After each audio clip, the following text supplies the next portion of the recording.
안녕하세요. 방금 소개받은 김미아 세무사입니다. 네, 반갑습니다. 오늘 이렇게 일찍 자리에 참여해 주셔서 진심으로 감사드리고요. 오늘 이 자리가 아마도 성실신고 대상이신 개인 사업자분도 계실 거고요. 또 법인 사업자분도 계실 거라고 생각합니다. 그리고 실제로 부동산 임대를 하고 계신 분도 계실 거라서 전체적으로 저희가 이제 순서를 실제 성실신고 대상 대표님들에 대한 내용과 또 법인 대표님들에 대한 내용, 그리고 2024년에 세법이 좀 바뀌었습니다. 그 절세 포인트를 말씀드리고, 법인 요번에 이제 신고하고 있거든요. 법인 신고하실 때 주의사항 말씀드리도록 하겠습니다. 첫 번째로 성실신고 대상 이제 대표님들의 자산 관리입니다. 이제 국세청은 잘 아시겠지만 2011년부터 어마무시한 이제 빅데이터를 가지고 있어요. 그래서 여러분들이 무엇을 하는지에 대해서 다 보고 있습니다. 그게 바로 전자세금 계산서라는 거거든요. 그래서 2011년부터 법인은 무조건 전자세금 계산서를 발행하고 있고, 개인도 2012년부터 전자세금 계산서를 발행함으로 인해서 모든 자료가 국세청 전산에 모여 있습니다. 그러다 보니 국세청은 아마 이번에 신고하실 때 사전 신고 안내라는 거 받으셨을 거예요. 그래서 국세청은 매년 신고에 대해서 매우 상세한 사전 신고 안내를 하고 있습니다. 특히나 이제 축적된 빅데이터 2011년부터 벌써 24년이니까요. 2011년 벌써 13년 동안 국세청에서 데이터를 다 모아서 개인의 자료들을 다 보고 있고, 내용도 아주 구체적으로 안내하고 있습니다. 특히 과거에 예를 들어서 우리 사업자가 접대비나 비용 처리를 어떻게 했는지 다 분석해서 그 과거 추정에 의해서 올해는 접대비를 좀 더 줄여라, 또는 다른 동종 업종에 비해서 접대비가 너무 높다, 이런 식으로 상세하게 모든 것들을 안내하고 있습니다. 그리고 특히 이제 이런 항목이 많이 나옵니다. 직전 연도에 신고한 항목 중에서 비용이 과다하게 되어 있으니 올해는 좀 이걸 줄여서 신고해라, 이렇게도 나옵니다. 그래서 구체적으로 국세청에서 이렇게 사전 신고를 할 수 있는 이유는 바로 이것 때문입니다. PCI 시스템. 여기서 P는 재산을 말하는 겁니다. 부동산을 사거나 했을 때, C는 소비예요. 우리가 신용카드를 사용하거나 이런 경우, I는 신고된 소득. 그래서 매년 신고된 소득 범위 안에서 우리가 부동산도 사고 또는 카드도 쓰고 있는지를 봅니다. 그래서 보통은 약 4년 동안의 자료들을 모아서 조사를 합니다. 그래서 일반적으로 재산이 증가, 뭐 아파트를 샀다면 이 아파트를 산 자금은 어디서 나왔는지, 또는 여기 보시면 아시겠지만 일정 기간 소득 신고를 합니다. 소득은 여러 가지가 있죠. 사업소득이 있을 수 있고 근로소득이 있을 수 있고, 또 하나는 증여를 받을 수도 있어요. 그런 것들을 다 합쳐서 과연 신고된 소득이 얼마인지 일단 봅니다. 그리고 이 자료는 국세청이 이미 많이 가지고 있어요. 그래서 그 자료를 보고 그동안의 재산을 어떻게 샀는지, 뭐 아파트를 샀는지 부동산을 샀는지 또는 분양권을 샀는지, 그리고 지출, 가장 큰 게 해외여행이나 또는 신용카드예요. 그래서 PCI 시스템을 이렇게 보면 현금 지출 항목이 이렇게 표시가 돼 있어요. 첫 번째가 최근에 부동산 산 거 또는 분양권을 산 것들, 또 두 번째는 상장 주식이나 비상장 주식. 요즘은 이제 가상자산, 비트코인이 드디어 1억을 넘었죠. 그래서 가상자산도 실질적으로 이제 보고 있고요. 세 번째가 금융자산. 부동산도 사고 다 샀는데 통장 잔액이 얼마나 있는지, 이건 필수적으로 봅니다. 그리고 네 번째는 골프 회원권. 우리가 코로나로 인해서 이제 골프가 국내에서 엄청난 붐이었어요. 그러다 보니까 회원권 가격도 엄청 많이 올랐습니다. 그래서 사고 파는 거래가 매우 많아졌고, 또는 최근에 집 살 때 대출로 샀는데 이 대출을 최근에 갚았다면 또 어디서 갚았는지 확인합니다. 제일 큰 게 신용카드죠. 신용카드 사용액은 무조건 봅니다. 그리고 일곱 번째가 이제 자녀들이 해외에 많이 나가서 유학도 하고 하기 때문에 해외 송금액은 무조건 보고요. 여덟 번째는 세금 납부한 거. 세금 납부한 거는 일정 기간 동안 이렇게 시스템으로 다 분석이 돼요. 그래서 이 세금, 특히나 증여세, 재산을 증여받았는데 증여세금은 뭘로 냈냐 이거죠. 자녀들이 증여받고 부모님이 대납하기도 하고 또는 배당을 받기도 하고 이런 출처를 반드시 확인하고 있습니다. 그러면 이제 수입 항목도 분석을 합니다. 지출이 있으려면 수입이 있어야 되기 때문에 최근에 뭐 부동산 판 게 있는지, 분양권 판 게 있는지, 요즘은 거래 신고를 다 하기 때문에요. 다 분석이 돼요. 그리고 두 번째는 주식을 판 게 있는지, 요즘은 상장 주식 많이 사고 팔아요. 또 비트코인도 마찬가지죠. 세 번째는 통장 잔액은 무조건 봅니다. 만약에 자녀들에게 비상장 주식을 증여하셨다. 그럼 그걸로 끝나진 않아요. 증여하는 순간에 자녀들의 통장 잔액부터 다 보게 돼 있어요. 그리고 네 번째는 골프 회원권. 요즘 뭐 많이 파니까요. 그리고 부채가 발생했다면 그 부채도 자금 출처, 즉 수입으로 인정을 해줍니다. 여섯 번째가 소득 신고, 근로소득. 지금 연말정산을 이제 이번 주 월요일까지 끝냈잖아요, 다들. 그래서 연말정산한 소득 또는 뭐 3.3% 떼신 분들은 그 소득 전부 다 확인하고 있고, 여기 보면 이제 증여신고 금액. 요즘 증여가 정말 핫합니다. 요즘 미리미리 증여하기 위해서 엄청나게 많이 증여를 하고 있거든요. 그래서 증여. 요즘은 특히나 지금 저희도 개인 통합조사를 하나 수임해서 하고 있는데요. 그분이 2021년에 소득이 많이 발생했었는데 그때부터 지금까지 통합조사를 다 해요. 그 말은 수입 발생해서 어디다 썼고 그리고 특히 가족들에게 돈이 간 내역을 다 봅니다. 지금은. 그래서 주의하셔야 되고 그래서 우리가 FIU라고 들어보셨을 거예요. 은행 가서 고액 거래를 하면 은행에 있는 행원이 모니터링을 해서 보고를 합니다. 이거는 보고를 안 하면은 페널티를 받기 때문에 무조건 보고를 해요. 그래서 우리는 영화 제목도 있잖아요. 나는 네가 지난 여름에 한 일을 알고 있다. 이것처럼 국세청은 이미 내가 은행에서 뭘 하는지 또는 뭘 사는지 다 알고 있어요. 그래서 국세청과 세무서에서 FIU로 추징한 게 2조 5천억 원이랍니다. 생각보다 어마어마 커요. 그리고 여기 보시면 수집한 자료도 이게 지금 2023년 기준으로 22,178개 FIU를 통해서 개인 사업자와 법인 사업자의 정보를 수집한 거예요. 그래서 이걸 가지고 실질적으로 조사를 합니다. 그리고 요즘은 아시겠지만 더 이상 우리가 저금리와 저성장 시대이기 때문에 수익을 모으기보다는 같은 수익을 가지고 세금을 덜 내는 쪽으로 많이 전략을 세우고 있습니다. 그리고 두 번째는 소득세가 굉장히 증가하고 있어요.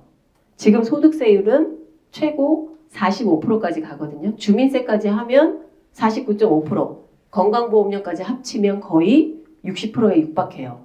그래서 100을 벌어도 60을 내고 40을 가지고서 뭔가를 해야 되기 때문에 저희가 할 것은 세금을 최대한 뒤로 미루고 금융자산을 활용해서 소득을 내는 게 지금은 중요합니다. 그래서 여기 보시면 요즘 건강보험료 때문에 엄청난 이제 고민을 많이 하세요. 그래서 준조세 부담도 엄청 늘어나고 있습니다. 그리고 또 하나는 예전에는 사실 불투명했어요. 뭔가가. 내가 뭘 사도 국세청도 잘 모를 수 있고 그래서 증여를 하면 10%까지 공제를 해주던 때가 있었어요. 3개월 이내에 빨리 신고하면 10% 공제해주겠다. 이게 다 빨리 신고를 해서 데이터를 모으기 위한 하나의 방법이에요. 근데 지금은 증여공제가 혹시 몇 프로인지 아세요? 3%예요. 그만큼 데이터가 많이 모였기 때문에 공제도 많이 줄였습니다. 그리고 예전에는 양도를 하고 2개월 내에 신고하면 공제를 해줬어요. 예정신고 세액공제라고. 근데 지금은 그게 없어졌어요. 무조건 그냥 신고를 하도록 의무화시켰습니다. 그래서 국세청은 PCI 시스템을 통해서 이미 소득을 다 모아서 탄로조사를 많이 하고 있어요. 특히나 병의원의 의사분들 또는 개인사업자분들 많이 조사합니다. 그리고 두 번째가 고액현금거래. 무조건 보고하죠, 이거는. 그리고 세 번째가 여기 개인 사업자가 계시다면 성실신고 대상자이신 분이 많으실 거예요, 아마. 예전에 여기 보시면 성실신고 대상자가 뭐냐 하면 업종에 따라서 뭐 도소매업이나 이런 경우는 매출액이 15억 이상, 그러니까 1년에 15억이면 수익금액이에요. 세금계산서 끊는 거. 그럼 한 달에 거의 한 1억 얼마입니다. 그래서 대부분의 사람들이 다 해당이 돼요. 매출액 15억 안 넘는 분들 거의 없거든요. 도소매는. 그 다음에 두 번째가 음식점, 제조업. 여기는 1년에 7억 5천. 거의 다 넘습니다. 그리고 마지막으로 임대. 임대는 1년에 5억 원 이상이면 성실신고 대상자예요. 그래서 성실신고 대상자가 되다 보니까 개인 사업자가 법인으로 많이 전환을 했어요. 성실신고 대상자가 되면 이런 것들을 이제 중점관리합니다. 이거는 모든 사업자에 해당이 돼요. 첫 번째가 사업용 계좌라는 거 들어보셨죠? 우리가 사업하면서 써야 되는 계좌는 분리를 해서 국세청에 신고를 해요. 그래서 신고를 한 그 계좌에서 매출과 매입, 임대료, 지출, 급여 나가야 돼요. 근데 초창기에는 사업용 계좌로 쓰지 않으셨던 분들이 많았어요. 그래서 페널티가 엄청 높았습니다. 사업용 계좌로 쓰지 않으면 쓰지 않은 금액에 거의 50% 이상 세금을 낼 때도 있었어요. 그래서 지금은 거의 다 정착이 많이 됐습니다. 그리고 두 번째가 이제 차입금이에요. 개인 사업자는 가끔 장부를 보면 차입금을 개인 차입금도 그냥 비용 처리하는 경우가 가끔 있어요. 그래서 요거를 주의하셔야 되고 지급이자. 이자는 원래 사업과 관련돼서 써야 비용 처리가 됩니다. 근데 개인이 이제 개인 사업자이기 때문에 개인이 차입하고 쓴 거를 비용 처리하는 경우가 생각보다 많아요. 그래서 요즘에 이거 다 걸러냅니다. 그리고 세 번째가 매출 증빙. 지금은 이제 세금계산서, 계산서, 현금 영수증 다 받아야 돼요. 그리고 요즘은 현금 영수증을 발행 안 하면 페널티가 엄청 높습니다. 그리고 적격증빙. 우리가 흔히 말하는 적격증빙은 뭐냐 하면 카드 또는 현금 영수증, 세금계산서, 계산서 이것들을 다 받으셔야 되고 그리고 인건비. 인건비에 중요한 건 가족 인건비예요. 가족들의 인건비는 실제로 가족이 근무하고 있는지에 따라서 달라지겠죠. 근데 과세관청은 가족 인건비는 일단 적격하게 보지 않아요. 그래서 무조건 조사를 합니다. 그리고 나면 이제 원천세 신고 내역. 아마 여기 계신 대표님들은 원천세 신고 내역을 자세히 보지는 못하셨을 거예요. 이게 실제 우리 인건비가 1억이 나갔는데 원천세 신고가 덜 된 경우도 많이 있어요. 그걸 국세청에서 이제 걸러줍니다. 그리고 특수관계자와의 거래. 특히나 관계회사. 요즘은 가족법인 많이 만들거든요. 자녀들 법인을 만들어주거나 해서 거기와의 이제 거래 등은 무조건 검증을 한다고 보셔야 돼요. 그리고 자산의 적정성. 아마 재무제표 보시면 재고 또는 유형자산, 뭐 부동산이 있을 수도 있고요. 또 기계 이런 것들을 감가상각을 거의 안 하는 경우가 많아요. 중소기업은. 그래서 그런 부분도 다 봅니다. 그래서 이렇게 보다 보니까 성실신고 확인서에서 불성실 혐의자가 나오면 실제로 사업자는 세무조사를 하고 세무대리인도 요즘은 연대 책임을 져요. 그래서 일정 금액 이상 세무대리인이 제대로 신고를 못하면 실질적으로 뭐 자격정지를 한다거나 벌금을 물기도 합니다. 그래서 아마 세무대리인께서 신고하시면서 예전처럼 많이 조정이 못 되는 경우가 있어요. 이게 이제 성실신고가 되면서 점점 어려워졌어요. 그리고 또 하나는 탈세 가능성이 큰 납세자를 이제 선정합니다. 이게 PCI나 FIU나 빅데이터를 통해서 시스템을 걸러요. 우리가 NTS라는 게 있거든요. 국세청에. 여기에 들어가면 A라는 사람의 모든 자료가 다 모여서 이게 정말 성실한지 불성실한지 걸러집니다. 요즘은 AI 시대잖아요. 그래서 모든 자료가 다 집계돼서 자동으로 걸러져요. 그러다 보니 탈세 가능성이 큰 납세자를 선정해서 성실신고를 유도해요. 아마 이제 개인은 5월, 6월에 신고하거든요. 그러면 안내문이 여러 유형으로 나옵니다. 그 중에 예를 들면 뭐 아이 유형 이런 게 있어요. 그거는 실제로 탈세 가능성이 크거나 또는 성실하게 신고하지 않았다고 해서 안내하는 유형이에요. 그래서 그런 것들이 나오면 반드시 세무대리인하고 상의를 하셔야 됩니다. 그리고 고액 체납자. 요즘 TV에도 나오죠. 38기동대. 보신 적 있죠? 갑자기 어느 날 집으로 들이닥쳐서 봤더니 금고 안에 막 현금이 들어있고 막 그림이 막 그려져 있고 막 하잖아요. 그게 바로 고액 체납자예요. 근데 희한하게 세금을 안 내세요. 이런 분들이. 세금 안 냅니다. 안 내고 그냥 숨겨놔요. 그래서 전담반을 구성해서 진짜 일거수일투족을 봐요. 어디에 가나 또는 뭐에 쓰나. 근데 자기는 돈이 없다고 하시면서 막 골프장 가시고 이런 분들 많으세요. 그래서 고액 체납자들은 실질적으로 이제 생활 실태를 봅니다. 그리고 현금 자료도 공개해요. 금융자산 같은 경우. 근데 고액 체납자들은 금융자산은 사실 별로 없어요. 환가되지 않는 그림이나 이런 것들만 많이 가지고 계시죠. 그래서 그걸 압수하기도 합니다. TV도 나오고. 예.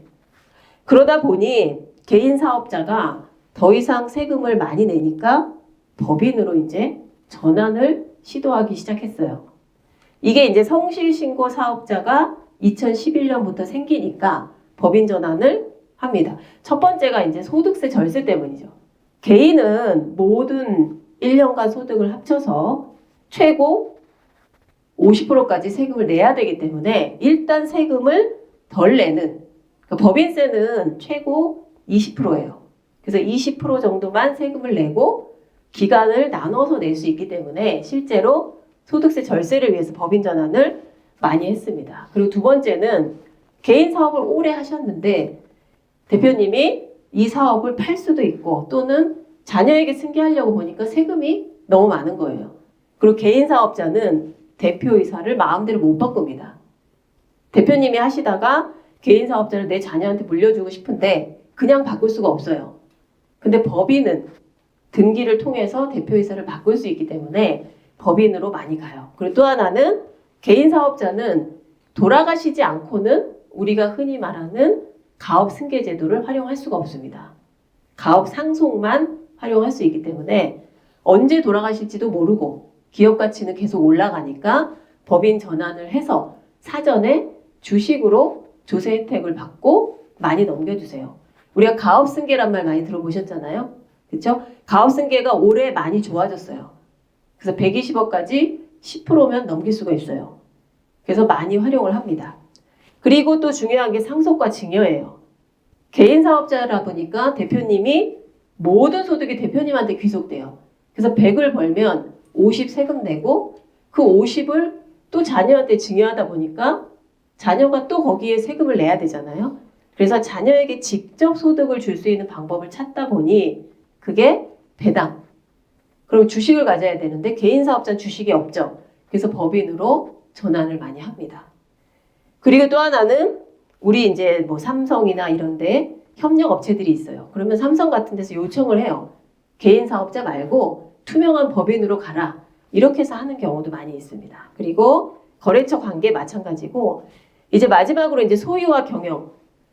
이 회사를 자녀한테 물려주려니 너무 힘들고 그렇다고 이 회사를 없애려니 내 직원들이 이제 여기서 일을 하고 있잖아요. 그래서 직원 중에 누군가한테 이 회사를 물려주고 싶은데 개인 사업자면 그동안 내가 했던 게 물려주는 순간 끝나버려요. 그래서 법인 전환해서 자녀는 주식을 갖고 소유만 하는 거예요. 그리고 기업은 직원들이 운영할 수 있게. 우리가 전문 경영인이란 말 많이 들어보셨잖아요. 그래서 전문 경영인을 두고 주식만 우리가 가질 수 있게. 그렇게 바꾸기 위해서도 법인 전환을 많이 합니다. 결국은 저기 써 있는 대로 세금을 방어하는 거예요. 법인을 통해서. 그래서 결국 법인이 되면 자금 출처가 확보돼요. 특히나 2세, 3세에 자금 출처가 확보되고 또 사업을 확장하기 위해서도 법인 전환 많이 해요. 근데 요즘은 창업을 또 많이 합니다. 기존의 기업은 놔두고 창업을 통해서 사업을 확장하기도 해요. 창업이 혜택이 생각보다 크기 때문에. 그리고 또 하나는 부채 비율. 우리가 개인 사업자가 부동산을 가지고 대출을 받았는데 워낙에 오래되다 보니까 부동산 자체의 가치가 낮아요. 재평가가 안 돼서. 그래서 부채 비율 개선을 위해서 재평가를 해서 법인으로 전환하기도 합니다. 그래서 이렇게 법인 전환을 하려고 보면 방법은 보통 한 3가지가 있어요. 부동산 자산이 없고 그냥 사업을 양수도 하게 되면 바로 법인 세워서 양수도 하시면 되고, 현물 출자는 뭐냐 하면 부동산 자산이 너무 커서 법인으로 전환하려다 보니 세금이 너무 많아요. 우리가 부동산은 취득세도 내고 양도세도 내야 되거든요. 그래서 그런 것들을 감면받기 위한 방법이 내가 가진 현물을 그대로 출자하는 거예요. 그래서 현물 출자를 하기도 하고, 3번째는 가끔 뵈면 개인 사업자도 있고 법인 사업자도 있는 분들이 많이 계십니다. 그리고 그 2개를 합칠 수가 있어요. 그게 이제 중소기업 통합이라는 겁니다. 그래서 보통 법인 전환은 이렇게 3가지로 나눠요. 그러면 저희가 이번에 했던 사례입니다. 이거는 실제 이분은 부동산을 기준시가로 한 69억짜리를 갖고 계셨어요. 근데 상속을 준비하려다 보니까 개인으로 그냥 갖고 있으면 부동산 가치가 계속 올라갈 거기 때문에 법인으로 전환을 하셨어요. 전환을 해서 69억짜리가 5년 후에 37억으로 상속을 했습니다. 이게 가능한 이유는 뭐냐면 법인 전환할 때 감면을 받았고요. 첫 번째.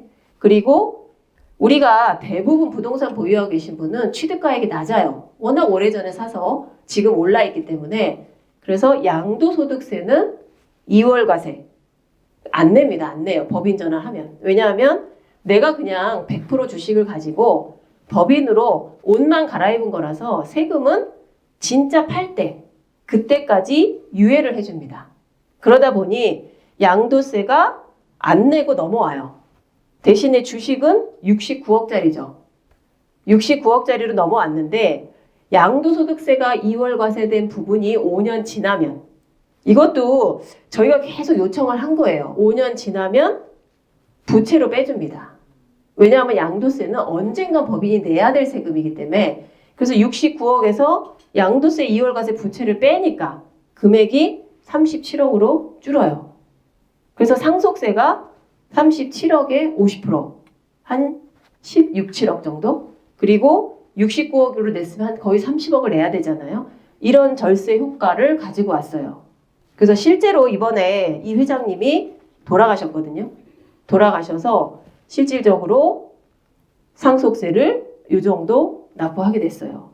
그래서 너무 이제 좋아하시죠. 근데 법은 자꾸만 바뀝니다. 예전에는 부동산 자산이 있을 때 이제 전문가분들이 법인 전환하거나 하면 재평가를 해야 되기 때문에 법인 전환하는 거를 불리하게 생각한 경우가 많았어요. 왜냐하면 상속이나 증여는 시가가 없으면 그냥 기준시가로 계산을 많이 해줬거든요. 근데 요즘은 2019년 이후부터는 부동산 자산 같은 경우는 감정평가를 하도록 많이 바뀌었어요. 근데 여러분도 아시겠지만 제가 만약에 부동산을 팔거나 또는 부동산을 증여했는데 감정평가를 안 했어요. 기준시가로. 그럼 국가에서 감정평가를 하라고 나옵니다. 나와서 자기네들이 심의를 거쳐가지고 평가를 해요. 근데 저는 그렇게 해서 불이익을 당했는데 여기 대표님은 기준시가 하셨는데 안 나와요. 이러다 보니까 나는 왜 나오고 저 대표님은 왜 안 나오냐. 이렇게 돼서 지금 굉장히 다투고 있어요. 누구나 다 나오면 상관이 없겠지만 복불복인 거예요. 저는 나왔고 저 대표님은 안 나왔으니까. 그러면은 누가 이거를 감정평가 해가지고 신고하겠어요? 안 하죠. 그러다 보니 지금 계속해서 요거는 다투고 있어요. 저희도 비슷한 건이 있었습니다. 그래서 저희는 기준시가로 했고 그 다음에 조사 나와서 감정평가를 과세해서 조세 심판에 가 있어요. 근데 이 부분은 정확한 법이 없습니다. 근데 감정평가를 해야 된다 이 부분이 이제 그 일반 자산, 그러니까 우리가 뭐 나대지라든지 부동산은 정확하게 법에 있는데 이런 주식은 없어요. 근데 여기는 부동산을 갖고 있는 법인이기 때문에 주식 자체가 부동산이에요. 그러다 보니 이런 데도 평가하라고 그냥 저 구석에 어떤 훈련 같은 데 넣어놨어요. 그러니까 누군가는 이익을 보고 누군가는 손해를 보는 거예요. 그래서 그런 부분에 대해서 지금 많이 다투고 있습니다. 그래서 결론은 개인 사업자가 가지고 계신 부동산은 법인으로 전환을 통해서 주식으로 바뀌게 되면 가치를 묶어둘 수 있는 장점이 있어요. 가치 자체를. 그리고 법인은 급여도 발생하고 또 아까 말씀드린 대로 미래에 내야 될 세금을 부채로 빼주기 때문에 가치 자체가 줄어들 수 있습니다. 그러면 우리가 법인 대표님들은 어떻게 이제 관리를 하면 좋을지 한번 살펴보겠습니다. 개인은 말씀드린 대로 성실신고 대상에 주의하셔야 되고 또 개인 사업자의 소득세가 워낙 크니까 법인 전환을 많이 하세요. 근데 막상 이제 법인으로 하신 분들은 걱정이 이런 것들입니다. 첫 번째가 절세 전략이죠. 왜냐하면 법인이라 해도 주식이라는 게 있기 때문에 세금은 덜 내지만 계속 가치가 높아지는 거예요. 그 이유가 저 끝에 있는 미처분 잉여금 때문입니다. 법인세는 20% 내고 남는 돈을 쌓아놨으면 주주가 그걸 가져가야 되는데 못 가져가는 이유가 세금 때문이에요. 가져가려고 보니까 세금이 너무 커요. 근데 가져가는 방법은 굉장히 많거든요. 그래서 그런 것들을 활용해서 가져가셔야 되고 두 번째는 가지급금이에요. 아마 가지급금은 여러 가지 이유로 생깁니다. 일을 하면서 우리가 영수증을 못 받는다거나 또는 업을 하다 보니까 우리가 흔히 말하는 리베이트 뭐 이런 것들이 있잖아요. 매출을 따오기 위해서 어쩔 수 없이 들어야 되는 영업비용. 그래서 국세청에서는 이 영업비용을 일부 인정해 준 사례도 있어요. 그래서 그런 영업비용들이 다 가지급으로 쌓이는 거예요. 그리고 또 하나는 특히 많은 게 뭐냐 하면 불법 체류자들을 우리가 썼을 때 이건 사실 제도적인 문제라고 생각합니다. 이런 제도는 좀 개선을 해야 되는데 그럼에도 불구하고 지금은 신고를 못하는 인건비 그리고 우리 회사에서 일을 하시는 분이 내가 신용불량자라서 급여 신고하면 안 돼요. 이런 경우도 가끔 생겨요. 그러면 어쩔 수 없이 법인에서 돈은 나가는데 귀속을 못 정하니까 가지급으로 보는 거예요. 그래서 이런 부분 그리고 실제로 대표님들이 내가 집을 살려고 보니까 돈이 없어서 법인 돈 잠깐 가져가서 사시는 분도 계십니다. 그것도 가지급이에요. 그럼 언젠간 이거는 처리를 해야 돼요. 갚아야 되죠. 어떻게 보면. 그래서 이렇게 이제 가지급이나 미처분 잉여금도 막 쌓이다 보니까 가지급금을 언제 알게 돼요? 대부분 은행에서 대출 받으러 갔더니 갑자기 웬 가지급이 이렇게 많습니까? 해서 아시는 분들도 계세요. 그래서 이 가지급금은 반드시 이제 처리를 하셔야 되고 이런 것들이 쌓이니까 주식의 가치가 높아져서 가업승계나 상속에 문제가 돼요. 그리고 우리가 가업승계는 아까 말씀드린 대로 120억까지는 10%밖에 세금을 안 냅니다. 하지만 제일 중요한 게 업무 관련 자산만 해당돼요. 근데 이 중에 가지급은 다 업무 무관 자산으로 봐요. 왜냐면 업무 관련 없는 자산이에요. 그리고 임대자산. 요즘은 법인이 돈을 벌어서 제조 공장도 사지만 임대부동산을 많이 사요. 그래서 그 임대부동산을 어떻게 하면 법인에서 옮길 수 있을지가 쟁점이에요. 그래서 가족법인을 많이 만듭니다. 그래서 그런 부분들도 활용하셔야 되고 가문의 증여나 상속은 뭐냐 하면 바로 부동산이에요. 그냥 임대부동산. 이거를 어떻게 넘길 거냐.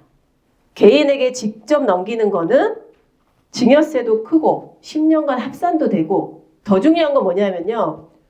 자녀가 4분인 분이 계셨어요. 근데 이거를 상속하면 4자녀가 똑같이 이제 등기를 하게 되는 거예요. 근데 한 자녀는 잘 사니까 괜찮은데 나머지 자녀는 잘 못 살다 보니 이게 상속되면 이 부동산이 날아갈 것 같은 거예요. 팔아서 돈으로 가져갈 수도 있고 그래서 이분이 교대 앞에 있는 이제 회장님이에요. 걱정을 많이 하셨어요. 근데 이분은 꼭대기층에서 살고 계세요. 펜트하우스처럼. 근데 건물과 토지 하나로 돼 있어요. 그러다 보니 법인 전환을 하면 주택은 실제로 감면이 없어요. 주택은 무조건 세금을 내야 되고 취득세도 12%를 내야 돼요. 그래서 저희가 어떻게 했냐면 이걸 다 나눴어요. 그냥 1층, 2층, 3층, 4층 집합건물로 아예 나눠버렸습니다. 건축사와 논의해서. 그래서 주택은 그대로 그냥 회장님 개인 소유로 두고 나머지만 전부 법인으로 넘겼어요.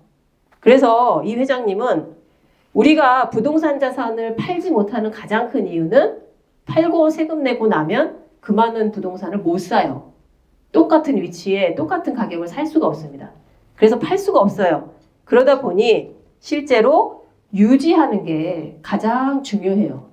그래서 강남에 계신 많은 이제 부동산 갖고 계신 분들, 물론 이제 강남이 아니라도 부동산 가치가 많이 상승한 것들은 법인을 통해서 많이 사전 증여를 하십니다. 그리고 요즘은 신탁이란 게 있어요. 신탁. 어떤 분은 건물을 주시면서 신탁을 하셨어요. 그리고 조건을 거셨어요. 우리 효도계약서라고 들어보셨죠? 네가 이 조건 안 지키면 증여는 없는 거다. 제자리로 돌리겠다. 이런 거 많이 하세요. 실제 많이 합니다. 요즘. 그래서 효도계약서 하셔서 이분은 일주일에 한 번씩 나를 찾아와야 되고 뭐 이런 조건들을 다 다셨어요.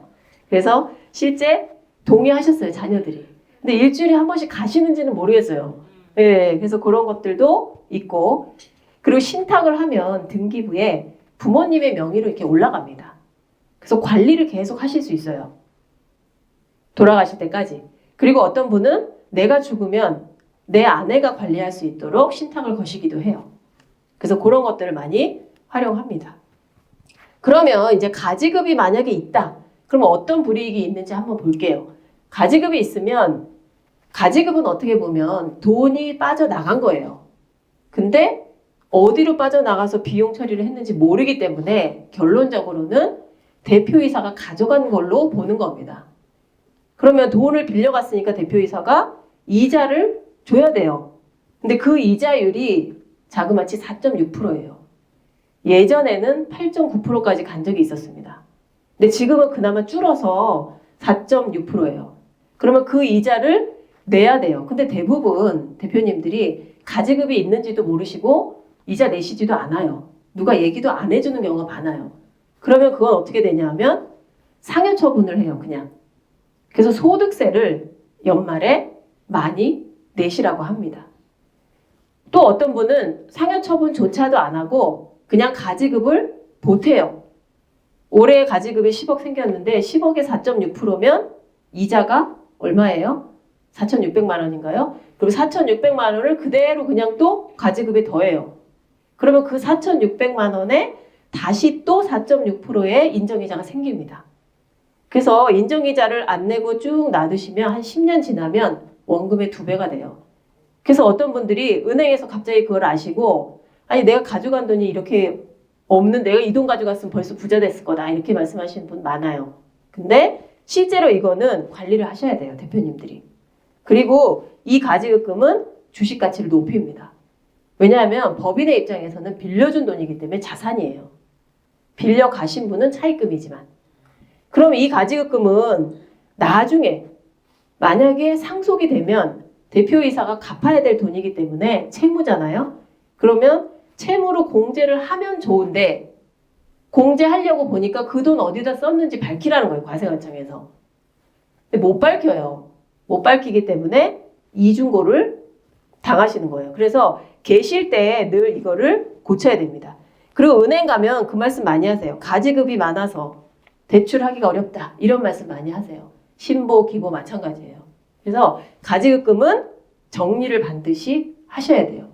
정리하는 방법이 여러 가지가 있죠. 본인의 자산을 넣는 것도 하나예요. 어떤 분은 내 부동산 있으니까 넣어서 가지급 정리하란다. 근데 세금은 생각을 안 하세요. 보니까 비용이 맞아요. 그러면 전기에 잘못했다라고 해가지고 가지급을 줄여줍니다. 그렇게 해서 하는 방법이 있고 또 하나는 급여를 올리세요. 그냥. 근데 가지급이 많으신 대표님들이 세금 때문에 급여를 조금씩 가져가시는 경우가 있어요.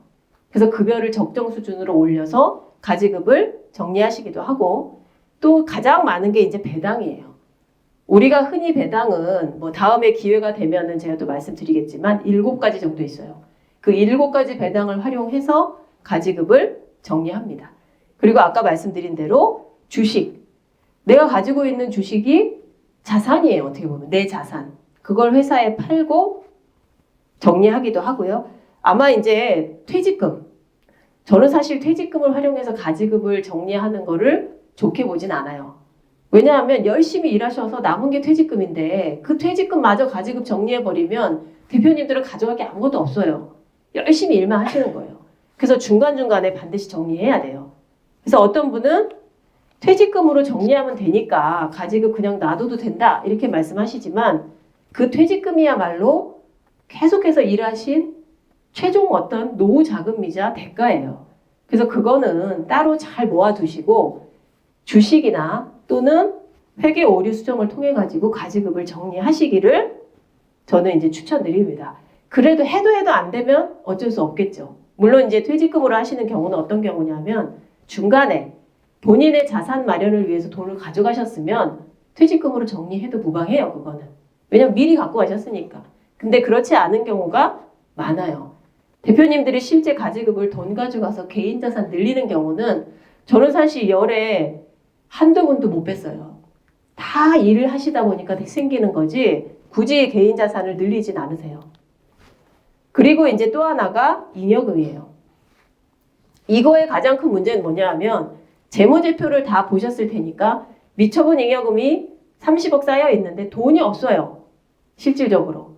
돈이 없습니다. 그럼 그 돈은 다 어디로 갔냐? 자산에다 묻혀 있어요. 뭐 재고에도 묻혀 있고 부동산에도 묻혀 있고 그래서 비로소 그걸 팔고 돈이 들어와야만 우리가 배당을 하든 뭘 하든 할 수가 있어요.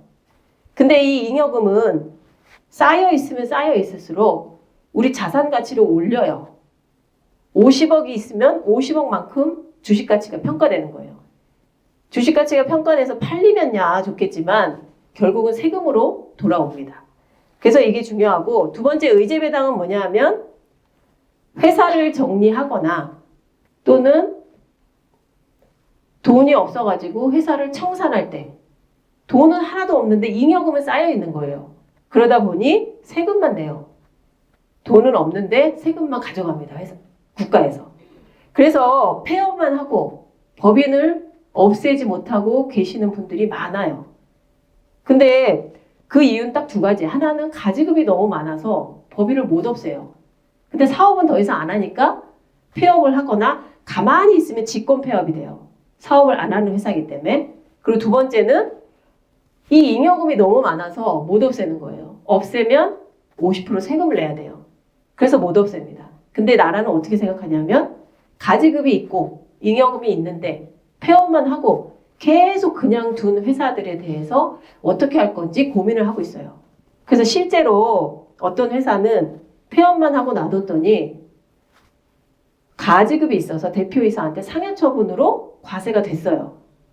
그래서 이 대표이사가 뭐라고 했냐면 이 돈은 내가 가져간 게 아니고 우리 임직원들이 같이 일하면서 생긴 거다, 임원들이. 그래서 임원 여러 명으로 나눠서 과세를 받은 사례가 있어요.